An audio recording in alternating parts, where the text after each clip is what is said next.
Este momento, en la voz de Hugo Fernando Videla, el deporte y la literatura se unen en un abrazo de gol inolvidable.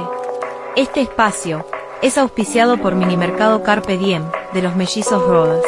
San Isidro, esquina Perón, Rivadavia.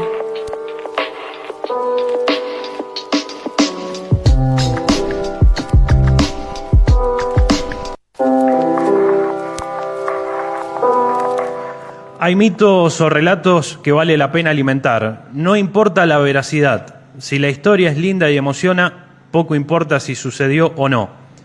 Hay un mito que indica que a muy poco de finalizar la inentendible Guerra de Malvinas, un grupo de soldados ingleses, que también estaban lejos de sus casas y de sus seres queridos, retaron a un puñado de prisioneros argentinos a un partido de fútbol, por diversión y para calentar el cuerpo en esa fría y lejana realidad. 11 contra 11, sin armas, en una cancha de fútbol helada e improvisada, como también lo fue la pelota hecha de medias, que imitaba ser esférica. Dos países, dos estilos de juego, dos formas de entender la vida, ingleses y argentinos, ambos víctimas de decisiones que no tomaron. Los ingleses lucían su prolijidad natural, con mejor calzado y vestimenta.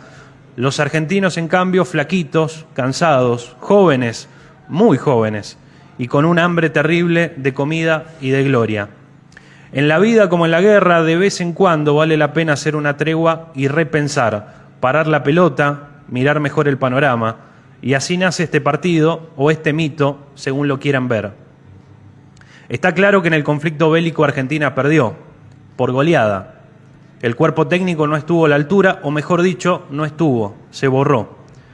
Pero ahora hay un partido amistoso, es cierto, pero cuando se defiende la camiseta albiceleste se da todo, se entrega todo, sin especular. No hay resultado ni estadística de lo que sucedió esa tarde de fútbol en Malvinas, pero el rumor indica que un soldado argentino imitó ser el 10 de la selección.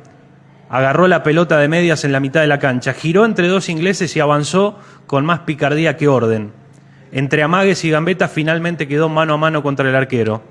Si enganchaba para la derecha con una sutil pisada, seguramente también hubiera eludido al guardameta, pero decidió pegarle de puntín, como en el barrio. La pelota dio en una de las camperas que simulaba ser uno de los postes de la valla inglesa y el arquero finalmente se quedó con el rebote. Pudo ser un golazo, el gol del siglo, pero no se dio. Muchas veces confundimos la vida con el juego y la guerra con el fútbol. Y en el fondo, muy en el fondo, sabemos que estamos equivocados. Al menos ahora que podemos ver el panorama completo, entendemos que 4 años después de ese conflicto provocado por quienes nunca pisaron el barro ni sintieron el frío, aparecerá un morocho divino con sus rulos al viento y tendrá un segundo más para pensar y definir desde el piso, luego de una patada tan traicionera como inglesa.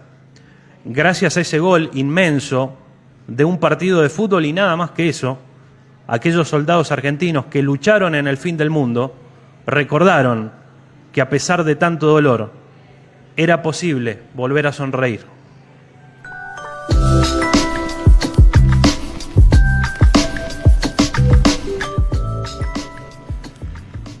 Como siempre, impecable Hugo Fernando para recordar este día, 2 de abril, ese partido, haciendo esa analogía, ¿no?, de esta fecha y de que cuántas familias deben recordarlo hoy al 2 de abril y a lo que pasó a partir del 2 de abril y hasta el momento en que se entregaron las tropas argentinas.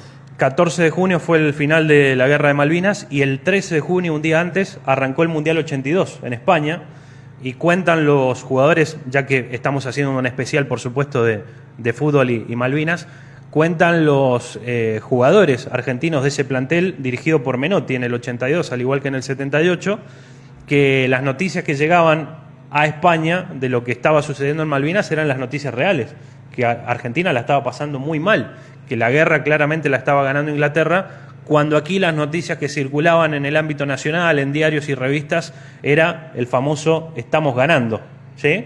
Claro, ¿Cómo se le mintió a la sociedad, ¿no? Siempre era eso, que nos estaba yendo bien en la guerra, algo que no era real. Para nada. La dictadura manejaba los medios de comunicación, pero en España llegaban las noticias reales y bueno, indican muchos que el plantel argentino inició el Mundial 82, que tenía que defender el título obtenido 4 años antes, que no estaban como 100% enfocados en el fútbol, porque entendían que, bueno, la guerra realmente nos estaba yendo muy mal.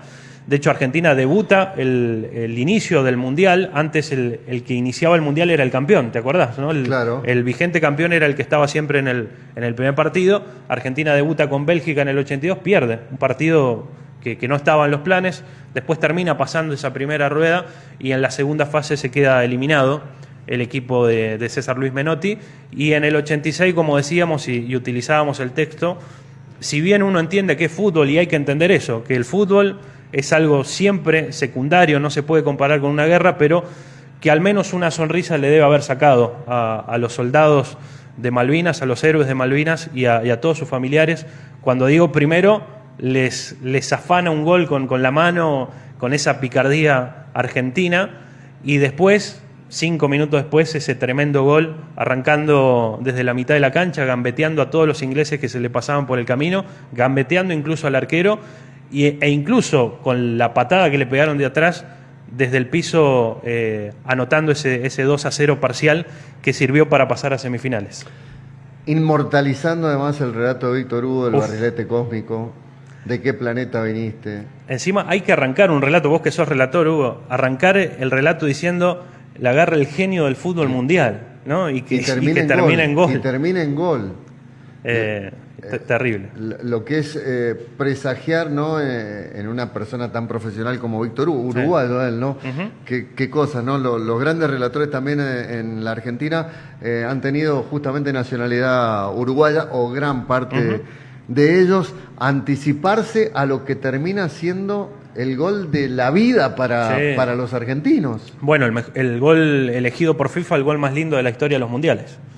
No ha habido un gol tan importante y tan determinante como ese, y yo creo que también no hay dudas de que tiene que ver con el contexto, ¿no? Lo que había sucedido 4 años antes, lo que había sucedido en la previa a ese partido, donde barra bravas argentinos y los hooligans se pelearon también, fue bastante violento, un clima muy tenso, y Argentina por suerte se quedó con esa victoria y al menos un sabor de revancha, aunque sea chiquitita, muy chiquitita, a comparación de lo que había sucedido 4 años antes en el fin del mundo.